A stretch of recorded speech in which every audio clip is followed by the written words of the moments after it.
When my daughter told me I should find another place to spend whatever time I had left, she didn't raise her voice. She didn't have to. Her tone was calm, polite, final. The kind of voice you use when returning an item to a store. I remember standing there, holding the edge of the kitchen counter, nodding like an obedient child. After 43 years of marriage, decades of motherhood, and a lifetime of putting everyone else first, I was suddenly unnecessary. So I packed 2 suitcases, 1 small box of photographs. That was it. My daughter stood in the doorway while I folded my clothes, checking her phone like I was making her late for something important. She suggested a quiet place for seniors, somewhere affordable, somewhere out of the way. When we pulled away from the house I had lived in for over 4 decades, I watched it disappear in the side mirror. That house had held birthdays, holidays, late-night talks, and silent sacrifices no one ever noticed. And now, it wasn't mine. 3 hours later, I was alone in a cheap motel room with thin walls, stained carpet, and a bed that creaked when I sat down. The room smelled like old detergent and forgotten dreams. That night, I didn't cry. I felt something worse. I felt erased. Only 2 months earlier, I had been Margaret Collins.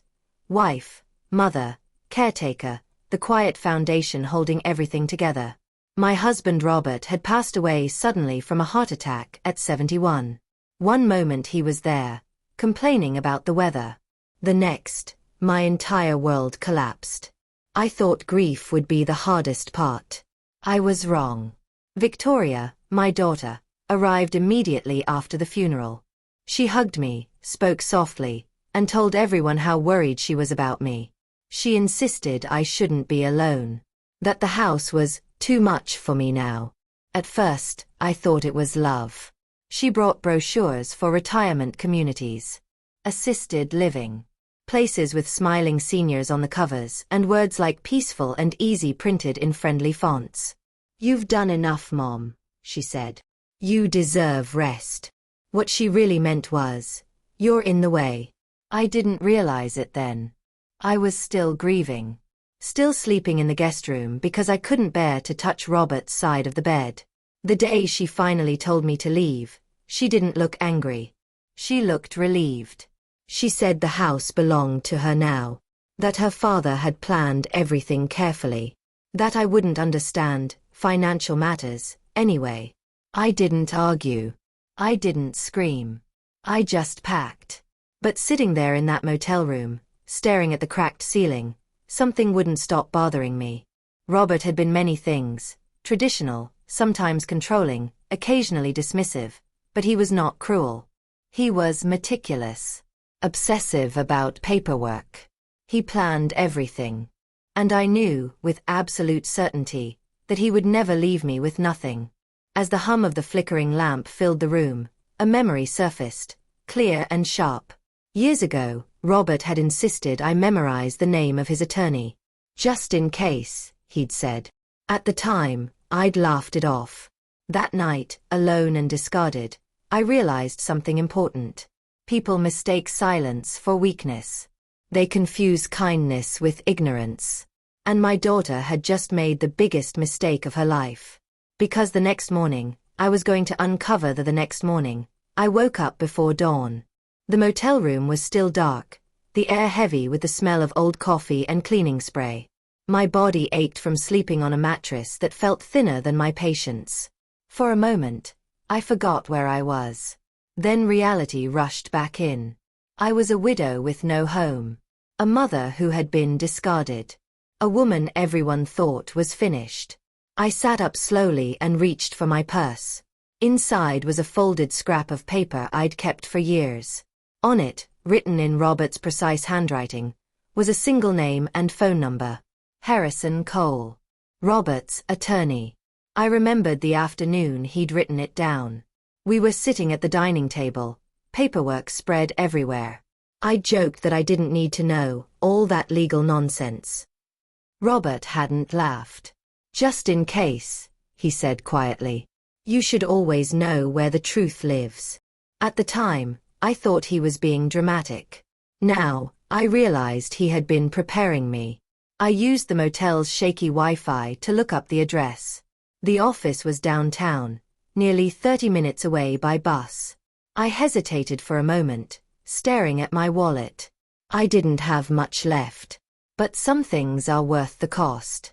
The bus ride felt longer than it was. Every stop gave me time to doubt myself. What if Victoria was telling the truth? What if I really had been left with nothing? What if walking into that office only confirmed how powerless I had become? Still, my feet carried me forward. Harrison Cole's office was quiet and dignified, tucked between taller buildings that made it feel smaller than it was. The receptionist looked up when I gave my name, and her expression changed. She disappeared into the back immediately. Moments later, a man in his 70s stepped out, his brows knitting together in confusion. "Margaret," he said slowly, "I've been trying to reach you." That sentence alone made my heart skip. "Trying to reach me?" I asked. "Yes," he said. "I assumed you were with your daughter." Something cold settled in my stomach. Inside his office, surrounded by shelves of neatly labeled files, Harrison gestured for me to sit. He studied my face carefully, as if reassessing everything he thought he knew. "There was a will reading," he said gently. "You were supposed to be there." My breath caught. "A will reading?" I repeated. He frowned. "Victoria told me you were too overwhelmed to attend. She said she would handle everything and make sure you received your copies." The room felt suddenly too small. "She told me," I said slowly, "that she inherited everything." Harrison's expression shifted, from confusion to alarm. "That's impossible," he said. He stood up quickly and pulled a thick file from his cabinet. His movements were sharp now, urgent. He placed the document on his desk and opened it carefully. I recognized Robert's signature immediately. Strong. Certain. Final. Harrison began reading aloud. And with every sentence, the story I'd been told began to crumble. The house I'd lived in for decades. Left to me. The furnishings. The personal belongings. Mine. Then came the numbers. Not scraps. Not leftovers. The majority. I felt dizzy. My husband hadn't erased me. He had protected me. Harrison paused, looking up at me. "Margaret," he said carefully, "your daughter did not just misrepresent the will. She deliberately withheld it from you. What does that mean?" I whispered. He didn't hesitate. "It means fraud." My daughter hadn't simply pushed me aside. She had lied, forged, and manipulated, confident I would never question it. Confident I would quietly disappear. And that was when Harrison turned the page. "Margaret," he said gravely, "there's more you need to know. Because the next clause in the will would change everything, and expose exactly what my daughter had done. Truth she never wanted me to see. The clause she never read." Harrison didn't speak right away. He just stared at the open document on his desk, his fingers resting on the page as if he needed a moment to choose his words carefully. That silence felt heavier than anything he had said so far. "There's a provision here," he finally began, "that your daughter either ignored or hoped you would never discover." My chest tightened. "What kind of provision?" I asked. Harrison adjusted his glasses and read aloud, his voice steady but deliberate. The words were formal, legal, and unmistakably my husband's. A trust had been established for Victoria. A significant one. But it came with conditions. Not financial conditions. Not age-related conditions. Moral ones. The trust required that Victoria treat me with respect, care, and dignity following Robert's death. If she failed to do so, if she displaced me, mistreated me, or attempted to deprive me of my rightful inheritance, then the entire trust would be revoked and reassigned to me. I stared at him, unable to speak. "She threw me out," I said quietly. "She told me to find somewhere else to die." Harrison closed the file.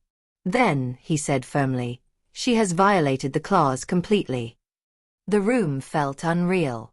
I had walked into that office believing I was a penniless widow. Now I was learning that my daughter's cruelty had triggered a legal trap my husband had set long before his death. He knew, I whispered. Harrison nodded. Your husband was concerned about her entitlement. He updated the will 6 months before he passed. 6 months. While I was busy planning dinners and managing doctor's appointments, Robert had been quietly ensuring I wouldn't be destroyed after he was gone. What happens now? I asked. What happens, Harrison said, is that your daughter's inheritance is no longer hers. Every account she believes she controls belongs to you. I felt a strange mix of grief and clarity. Victoria hadn't acted out of desperation.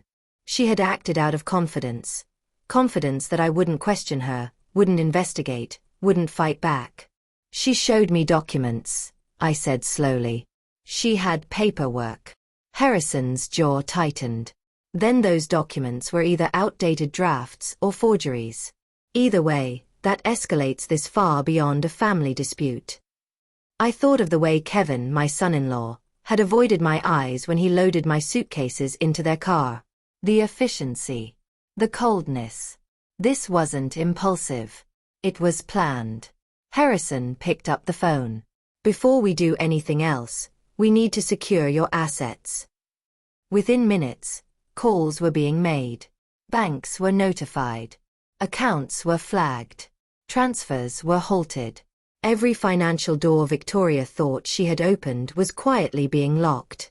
You should prepare yourself, Harrison said gently. When she realizes what's happening, she won't react calmly.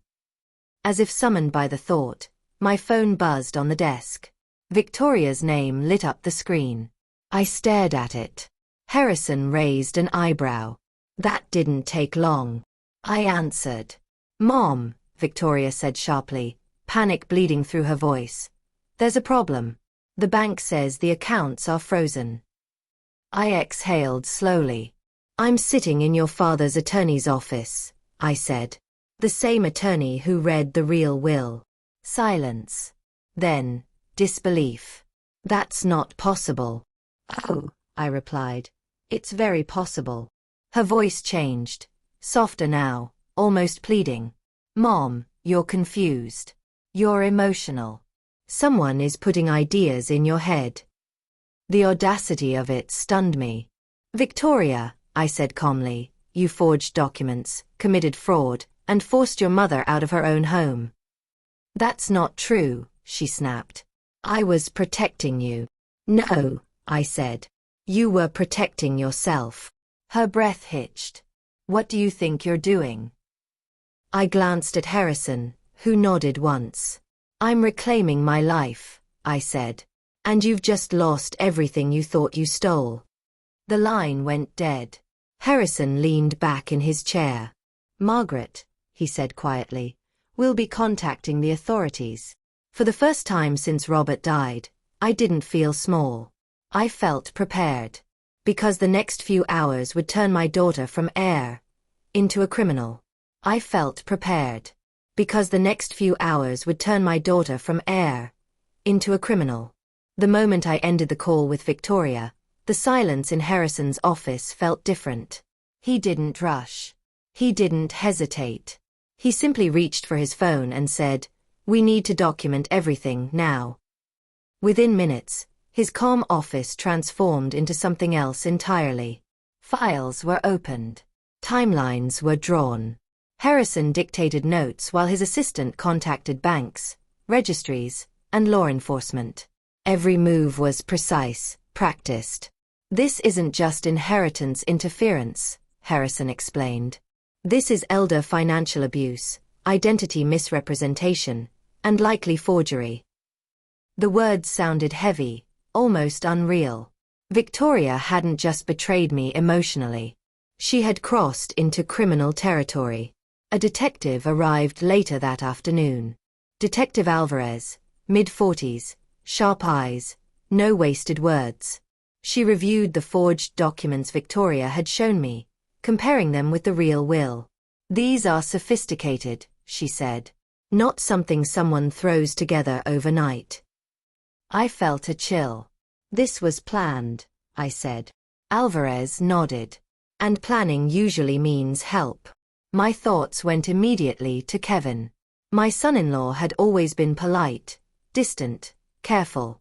He worked in finance. Numbers were his world. I had trusted him because I trusted my daughter. That trust had been misplaced. By early evening, the banks had frozen every account tied to the estate. Credit cards linked to those funds stopped working instantly. Automatic payments failed.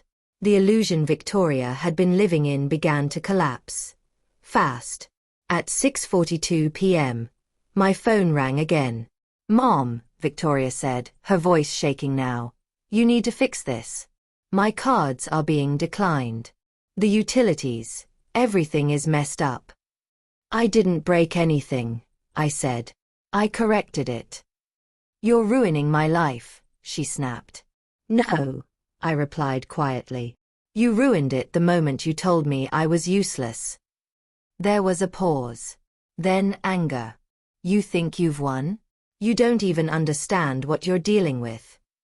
Detective Alvarez raised an eyebrow when I repeated that sentence. "That sounds like panic," she said.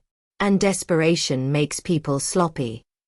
By nightfall, an arrest warrant was issued. Victoria was picked up during dinner at a restaurant she'd been celebrating in just days earlier. According to the detective, she screamed that it was a mistake, that her mother was confused, that lawyers would fix everything. They didn't. Kevin was arrested the next morning at his office. The evidence trail was undeniable. That night, I returned to my house for the first time since being thrown out. Walking through the front door felt surreal. Victoria's belongings were everywhere. Designer bags, shoes lined up like trophies, boxes stacked hastily in corners. She had already started replacing me. I didn't cry. I gathered her things, placed them in black bags, and left them by the front door. Let her deal with them when she could. For the first time in weeks, I slept in my own bed. But sleep didn't bring peace. It brought questions. Why had Robert been so careful? Why had he anticipated this level of betrayal? What else had he known that I didn't? The next morning, Harrison called. "There's something else," he said carefully. "Something we're uncovering now." My stomach tightened. "Victoria's defense team is asking questions they shouldn't even know to ask," he continued. "They're hinting at leverage." "Leverage over what?" I asked. "Over your husband's business dealings." The room seemed to tilt. Robert had always been private about work. Not secretive, just distant. I'd accepted that long ago. But leverage meant knowledge. "Are they threatening me?" I asked. "Indirectly," Harrison said. "Which usually means they believe they have something powerful." I stood by the window, looking out at the yard I had once tended so carefully. "If they think fear will make me back down," I said, "they're wrong."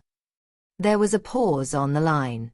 "Margaret," Harrison said quietly, "sometimes the truth is heavier than betrayal."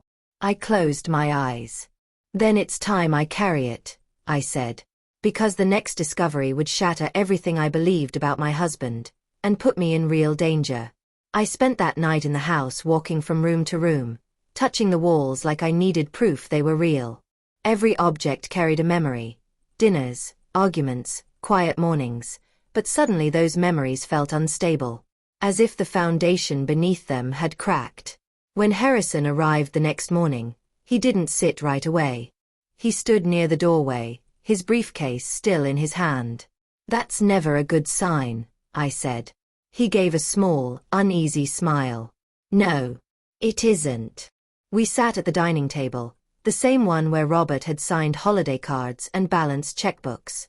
Harrison opened his folder slowly, deliberately. "Victoria's legal team didn't guess," he said. "They knew." "Knew what?" I asked. "That there are irregularities in your husband's financial history." The word irregularities landed like a stone. Harrison slid several documents across the table. consulting fees, shell companies, transfers that didn't align with legitimate services. Your husband's firm was used as a pass-through, Harrison said. Large sums moving through accounts with no clear operational explanation.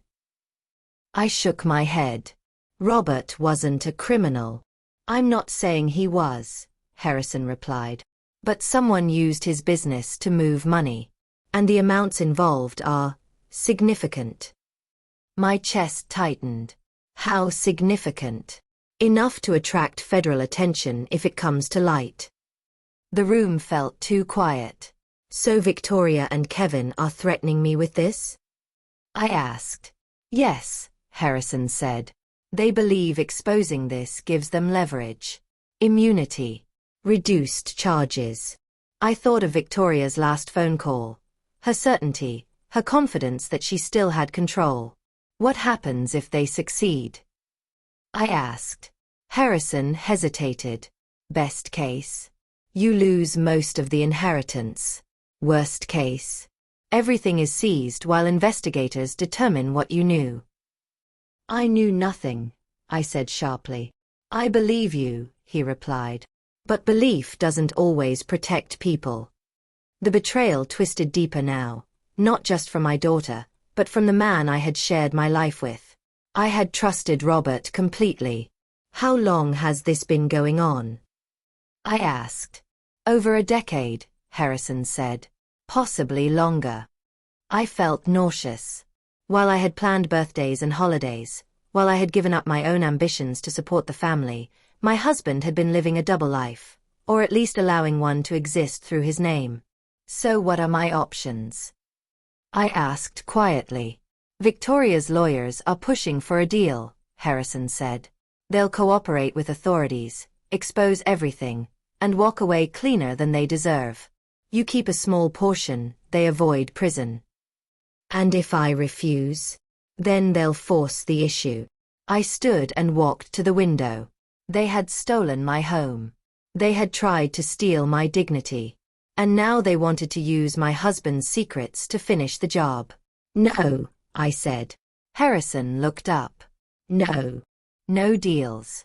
No silence. He studied me carefully. You understand what you're risking. I understand exactly what I'm risking, I said. And I'm done being manipulated. There was a knock at the door. A woman stood on the porch, sharp-eyed, confident, carrying a slim leather case. Carol Chen, she said. Financial investigator. Harrison nodded. She's the best. Carol spent hours reviewing files, cross-checking transfers, building timelines. She didn't soften her conclusions. Your husband's company moved money that didn't belong to it, she said. But there's something unusual. Unusual how? I asked. Too organized, she replied. Too careful. This wasn't sloppy crime.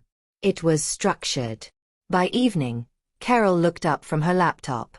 There's a possibility, she said slowly, that your husband wasn't laundering money for criminals. I froze. Then what was he doing? I asked. Carol met my eyes.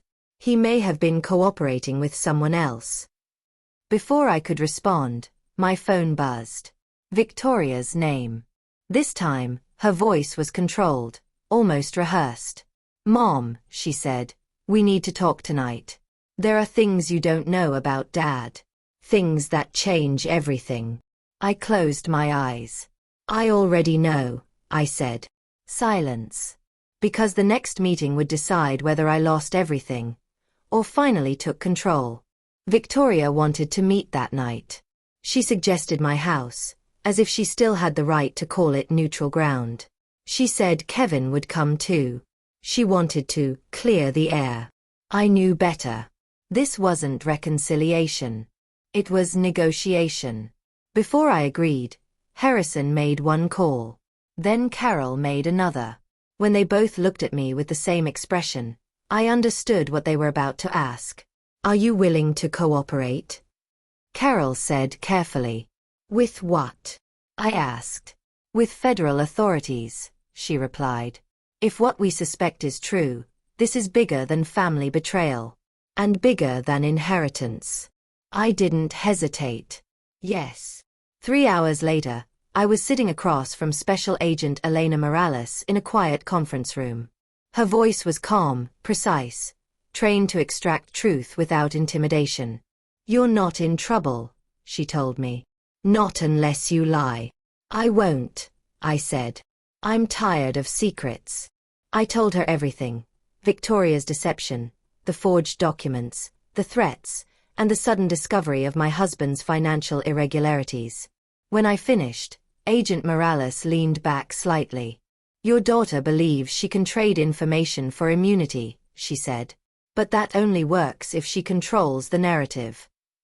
"And she doesn't," I replied. Agent Morales nodded. "Correct. Which is why we'd like you to meet with her." I understood immediately. "You want me to listen," I said. "We want you to record." That evening, I sat in my living room with a small device hidden beneath my sweater. Every breath felt louder. Every sound sharper. At exactly 8 o'clock, Victoria and Kevin arrived. They looked composed. Too composed. Kevin carried a briefcase. Victoria wore the same confident smile she'd perfected years ago. "Mom," she said warmly, kissing my cheek. "You look better." "I feel clearer," I replied. Kevin opened his briefcase and spread papers across the table. "Our attorneys believe this is the best path forward," he said. Everyone walks away. I leaned back. "Explain it to me." Victoria took over. "Dad's business wasn't clean. You know that now. If this goes public, everything gets seized. But if we cooperate, we can protect you." "Protect me from what?" I asked. "From losing everything," she said softly. "And what do you get?" I asked. Kevin answered. "Immunity. Reduced exposure. A fresh start." I looked at them both. "So you commit fraud, steal my inheritance, threaten me, and now you're offering mercy?" Victoria's smile tightened. "Mom, don't be dramatic. I asked the question Agent Morales told me to ask. When did you find out about Dad's money?" Kevin hesitated. Victoria answered too quickly. "Recently." "How recently?" I pressed. "After he died," she said. "And the forged documents?" I asked. "Those came later." Kevin shifted in his seat. "Margaret, this isn't productive." I nodded slowly. "You're right. Honesty would be more productive." Victoria stood abruptly. "Are you recording this?" Before I could answer, the front door opened. Agent Morales stepped in, followed by 2 federal agents. "Victoria Collins," Morales said, "you're under arrest for conspiracy, fraud, elder abuse, and attempted extortion." Kevin froze. Victoria turned to me, disbelief etched across her face. "You set us up," she whispered. I met her eyes calmly. "You set yourselves up." Kevin tried to speak, but agents were already securing the briefcase and phones. As they were led away, Kevin looked back at me. "You don't know who your husband was," he said quietly. "You've just put yourself in danger." Agent Morales paused. "Is that a threat?" Kevin said nothing. After they left, the house felt eerily still. Agent Morales sat across from me again. "There's something you should know," she said. "Your husband wasn't laundering money for criminals." My heart skipped. "He was an informant," she continued. "Deep cover. For over a decade." I stared at her. "The money," I whispered, "was authorized, legal, and earned." The truth settled slowly. Robert hadn't betrayed me. He had protected me, in ways I never imagined.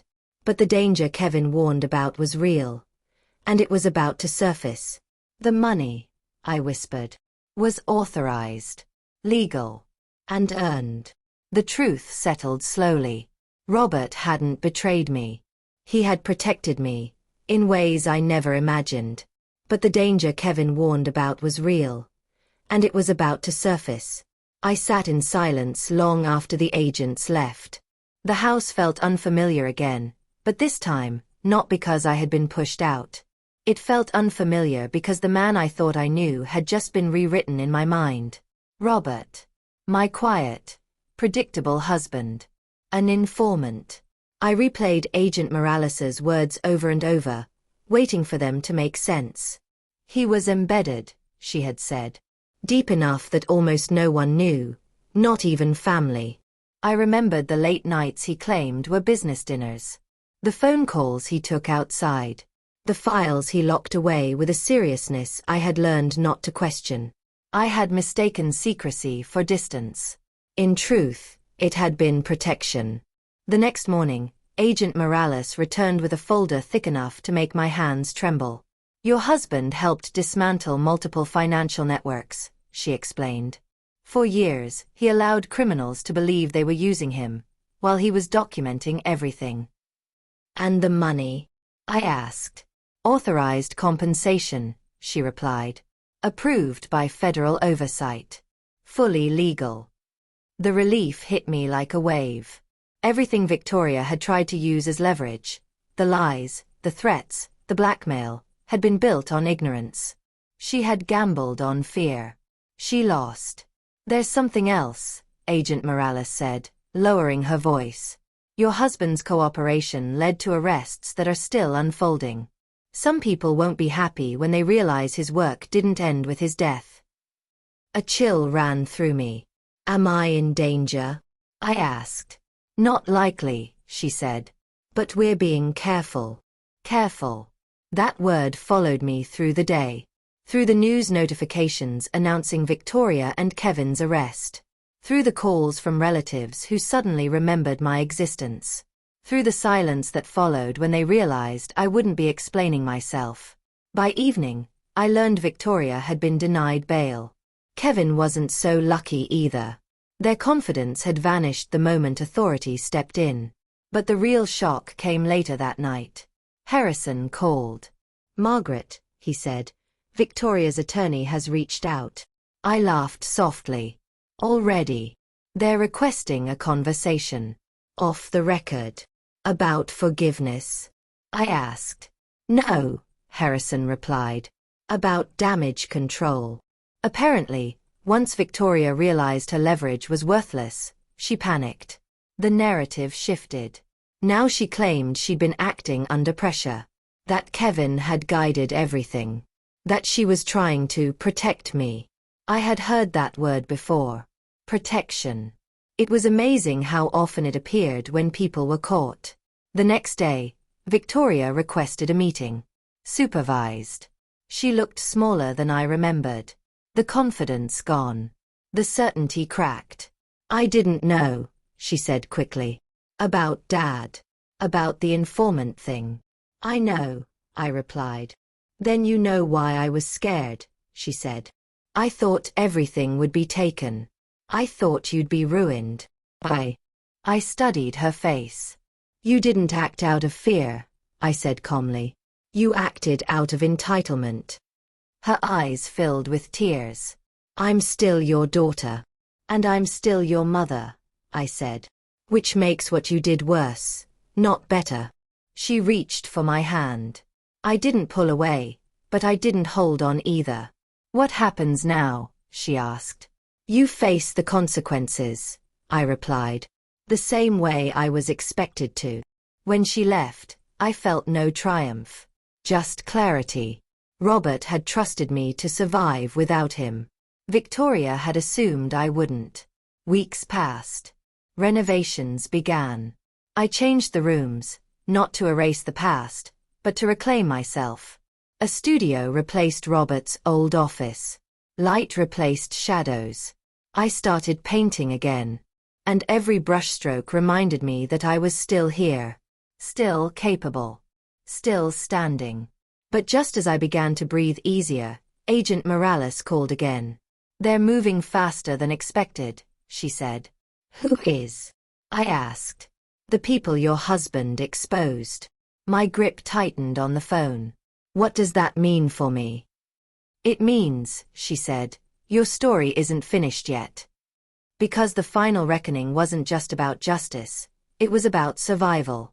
When they realized I wasn't afraid, the first sign came quietly. A car I didn't recognize parked across the street for 2 nights in a row.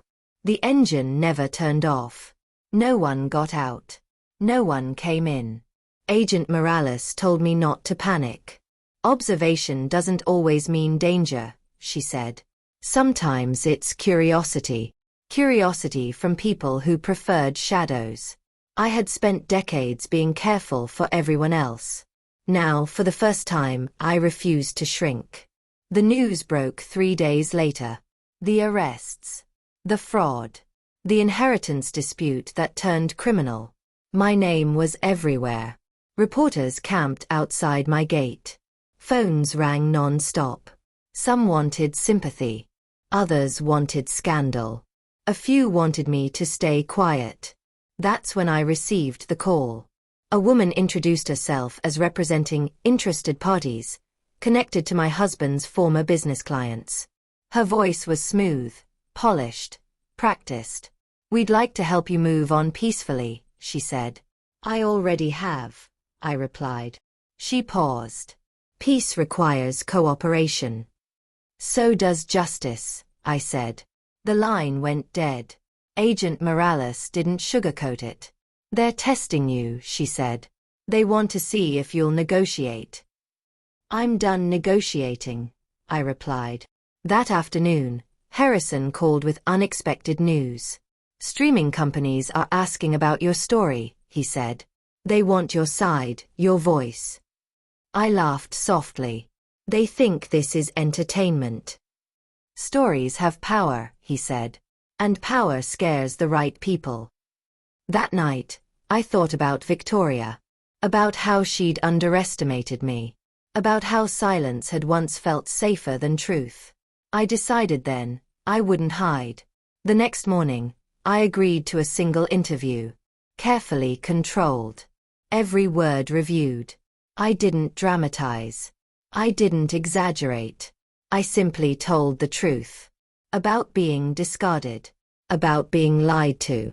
About how easily people confuse age with weakness. The response was immediate. Letters poured in. Messages from women, widows, mothers, grandmothers, who had been pushed aside by families who thought they wouldn't fight back. I wasn't alone.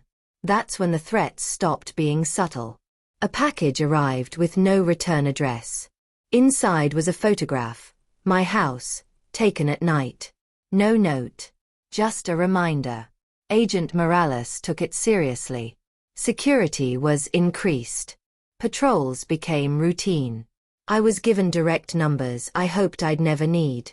And still, I refused to retreat. I went grocery shopping. I walked my neighborhood. I waved to reporters without stopping. Fear feeds predators. Confidence starves them. Victoria's lawyer requested another meeting. She wants to apologize, he said. For what? I asked. For underestimating you. I declined. Some apologies arrived too late to matter. Weeks later, indictments expanded. Names I didn't recognize appeared in the news. People my husband had helped expose. The car across the street disappeared. The phone stopped ringing. The silence this time felt earned. One evening, standing in my studio, paint drying on canvas, I realized something important. I wasn't surviving anymore. I was living. Agent Morales called one last time. They're done, she said. Your husband's work is complete. And so is ours. I exhaled slowly. What about me? I asked. You get to choose what comes next, she replied. I looked around the room, at the light, the space, the future. I already have, I said. Because the final chapter wasn't about revenge. It was about becoming untouchable. Some doors close forever. Victoria wrote to me from prison. The envelope sat unopened on my kitchen counter for 2 days. I recognized her handwriting immediately. Precise, careful, The same way she used to write thank you notes after receiving gifts she felt entitled to. For a long time, I simply looked at it. Once, a letter from my daughter would have meant everything. Now, it meant something else entirely. When I finally opened it, the words inside were neat and controlled. She apologized, but not the way people do when they truly understand harm. She apologized for how things turned out. For how complicated everything became. Not for what she did. She wrote about loneliness. About fear. About how prison wasn't what she expected. She mentioned her children. She asked if I could help make things easier. I folded the letter carefully and set it aside. Some relationships don't end with shouting. They end with clarity. Harrison called later that day. Victoria's legal team wants to discuss visitation, he said. Supervised. Limited. I'm not ready, I replied. He didn't press. The truth was, I wasn't angry anymore. Anger burns fast. What remained was something colder. Acceptance. She had chosen money over family. I had chosen myself. A week later, I agreed to one final meeting. Supervised. Controlled. No surprises. Victoria looked older when she sat across from me. Not aged by time, but by consequence. The confidence that once filled every room she entered had drained away. I never thought you'd fight back, she said quietly. I know, I replied. She swallowed. I thought you'd forgive me. Like always. I met her eyes. That was your mistake. Silence stretched between us. I'm not asking for money, she said quickly. I just want to understand how everything went so wrong. It didn't go wrong, I said. It went exactly where your choices led it. She flinched. I leaned forward slightly. You didn't lose your inheritance because of a clause in a will. You lost it because you forgot I was a person. Her eyes filled, but I didn't reach for her hand. I loved you, I continued. But love doesn't mean allowing abuse. She nodded slowly. When the visit ended, I felt lighter, not because I had confronted her, but because I had stopped hoping she would become someone else. Outside, the air felt cleaner. That afternoon, I signed the final documents establishing my foundation, funding legal aid for seniors facing family exploitation. Women like me. Men too. People who had been quietly erased. Purpose has a way of replacing bitterness. The media attention faded. The reporters moved on. New scandals replaced mine. And that was fine. Peace doesn't need an audience. On a quiet evening, I sat in my studio, watching the sun dip low. The painting in front of me was nearly finished. A woman standing in light, her back straight, her face calm. I realized I wasn't painting my past. I was painting my future. My phone buzzed once. A message from Harrison. Everything is finalized. Nothing left unresolved. I smiled. For the first time in years, that was true. But as I turned off the lights and headed upstairs, one thought lingered. Some lessons don't end with justice. They end with transformation.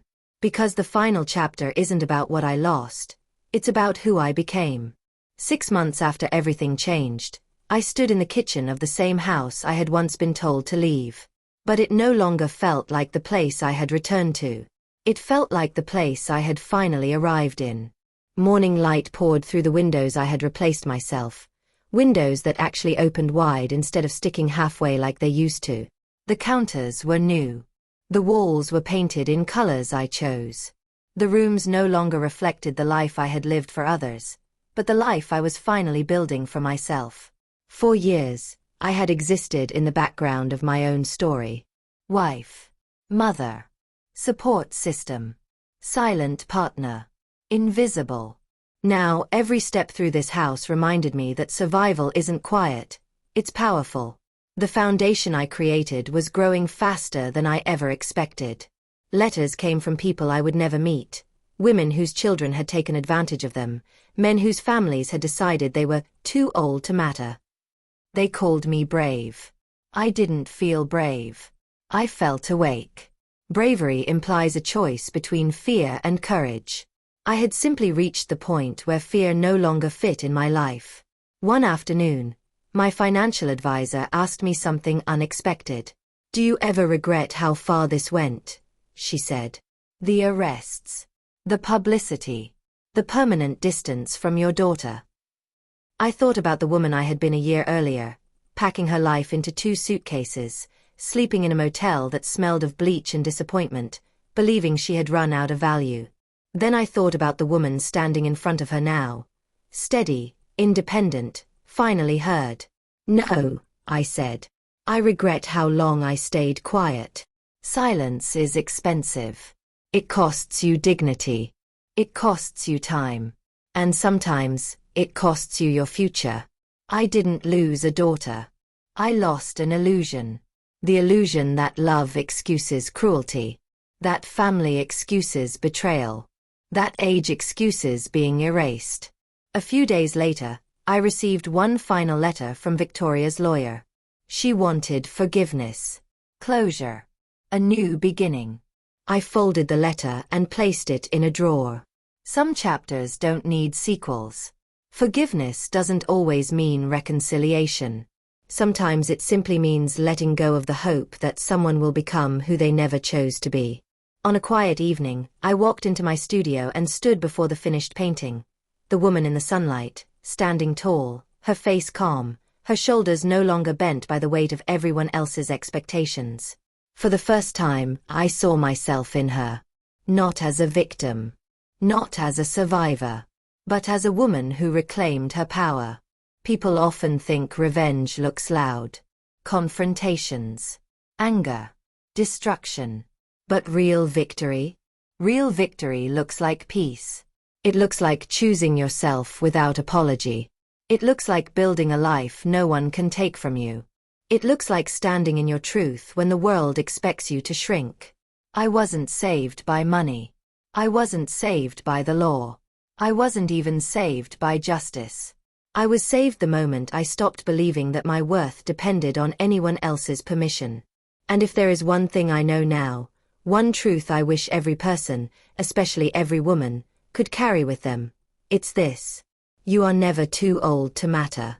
Never too weak to rise. And never too late to become everything they said you couldn't be. If this story stayed with you, remember, your voice is powerful. And the moment you decide to use it, everything changes.